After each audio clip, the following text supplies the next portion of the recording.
Chairman PTI के खिलाफ cipher case में अहम पेशरफ्त सामने आई है। ऑफिशियल सीक्रेट एक्ट की खुसूसी अदालत ने एफआईए को 26 सितंबर तक चालान जमा कराने का हुक्म दे दिया है। मजीद क्या पेशरफ्त हुई है, जानेंगे डॉन न्यूज के नुमाइंदे उमर बरनी से। उमर, बताइएगा।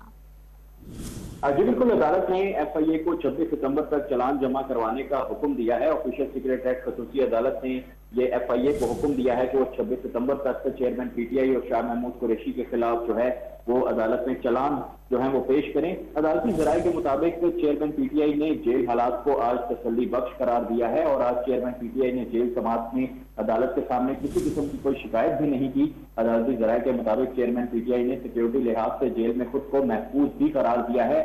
चेयरमैन पीटीआई ने अदालत से ये भी दौरान समाअत इस्तदा की थी कि बुशरा बीबी से मुलाकात का वक्त जो है वो बढ़ा दिया जाए, जिस पर अदालत की जानिब से उनकी इस्तदा मंजूर की गई और बुशरा बीबी और चेयरमैन पीटीआई की मुलाकात का वक्त जो है उसमें भी थोड़ी सी तौसीक कर दी है। जी, बहुत शुक्रिया उमर मेहताब बरनी आपका।